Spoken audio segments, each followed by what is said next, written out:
Switzerland move అయితే ఎలా ఉంటుంది? అక్కడ సాలరీస్ కూడా బావుంటాయి కదా! నో డౌట్ సాలరీస్ బావుంటాయి. ఖర్చులు గూడా అలాగే ఉంటాయి. So, let's break it down today. Hi hi friends! Friends! ఇవాళ మనం స్విట్జర్లాండ్‌లో మంత్లీ ఎక్స్‌పెన్సెస్ గురించి తెలుసుకుందాం. House rent, transportation and insurance వీటన్నిటి గురించి మాట్లాడుకుందాం. స్విట్జర్లాండ్‌లో హౌస్ రెంట్స్ అవి ఎలా ఉంటాయి? ఎంత ఎక్స్‌పెన్సివ్‌గా ఉంటుంది? ఒక ఫ్యామిలీకి హౌస్ రెంట్ చేయాలి అంటే? ఇక్కడ జూరిక్‌లో మంచి లొకేషన్‌లో ఒక 3 బెడ్‌రూమ్ హౌస్ కావాలి అంటే మంత్లీ ఒక 2500 నుంచి 3000 ఫ్రాంక్స్ అవుతుంది. ప్లస్ నేబెన్ కాస్టన్ ఒక 300 ఫ్రాంక్స్ అవుతుంది. మీకు కార్ ఉంటే పార్కింగ్ ఒక 150 ఫ్రాంక్స్ దాకా అవుతుంది monthly. Plus fuel and maintenance extra. Okay. House rent అది ఓకే. మరి గ్రోసరీస్ అవి ఎలా ఉంటాయి? అక్కడికే వస్తున్నాను. గ్రోసరీస్‌కి మంత్లీ ఒక 1000 దాకా అవుతుంది. ఇక్కడ సామాన్‌తో పాటు మన కూరలు, ఏషియన్ స్టఫ్ లైక్ మన పప్పులు, ఉప్పులు, పల్సెస్ అన్నీ గూడా దొరుకుతాయి. అన్నీ కలిపి ఒక 1000 ఫ్రాంక్స్ అవుతుంది మంత్లీ. మరి ఇన్స్యూరెన్స్ పరిస్థితి ఏంటి? హెల్త్ ఇన్స్యూరెన్సెస్ అవి ఎలా ఉంటాయి? హెల్త్ ఇన్స్యూరెన్స్ ఒక ఫ్యామిలీకైతే 1000 ఫ్రాంక్స్ అవుతుంది monthly. Plus third party insurance తీసుకుంటే బెటర్. అది మాత్రం ఇయర్లీ 500 ఫ్రాంక్స్ అవుతుంది. ఓకే. జ్యూరిక్‌లో ట్రాన్స్‌పోర్టేషన్ అవి ఎలా ఉంటాయి?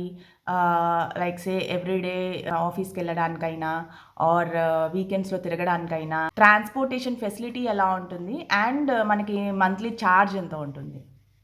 యాక్చువల్లీ ఇక్కడ పబ్లిక్ ట్రాన్స్‌పోర్ట్ చాలా బావుంటుంది. ఆహ్, పర్ పర్సన్ మంత్లీ ఒక ఆల్‌మోస్ట్ 100 ఫ్రాంక్స్ ఉంటుంది పాస్. అది తీసుకుంటే మనకి ట్రైన్, బస్సు అన్నిట్లలో ట్రావెల్ చేయొచ్చు. And most of the city దాంట్లో కవర్ అయిపోతుంది. ఇది కాకుండా హాఫ్ ప్రైస్ టికెట్ అని ఒకటి దొరుకుతుంది. అది ఇయర్లీ ఒకసారి తీసుకుంటారు. అది తీసుకుంటే ఇంకా మనం వేరే జోన్స్‌కెళ్ళినా, వేరే క్యాంటన్స్‌కి ట్రావెల్ చేసినా గూడా మొత్తం ప్రతి టికెట్‌లో 50% కన్సెషన్ ఒస్తుంది. Okay. So, how about utilities? So, monthly utilities ఒక 400-500 ఫ్రాంక్స్ అవుతుంది. ఎంటర్‌టైన్‌మెంట్ సంగతేంటి? మన ఇంటర్నెట్, నెట్‌ఫ్లిక్స్ ఇవన్నీ? అన్నిటికి ఆప్షన్స్ ఉంటాయి.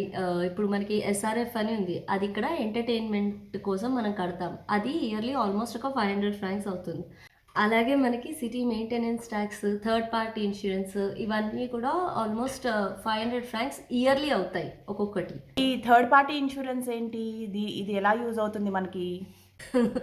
Good question. ఇప్పుడు మనం ఉంటున్న ఇంట్లో ఏదైనా పొరపాటున మన వల్ల డ్యామేజ్ అయినా, లేదా బయట డ్రైవింగ్ చేసి నేర్చుకునేటప్పుడు పొరపాటున ఏదన్నా వేరే వాళ్ళకి ఇబ్బందయినా థర్డ్ పార్టీ ఇన్స్యూరెన్స్ కట్టుకుంటే ఆ ఇన్స్యూరెన్స్ వాడు ఇస్తాడు దానికి. కిడ్స్ ఉంటే ఎలా చైల్డ్ కేర్‌లో ఉంచాలి అంటే చైల్డ్ కేర్‌కి మంత్లీ ఎంతవుతుంది?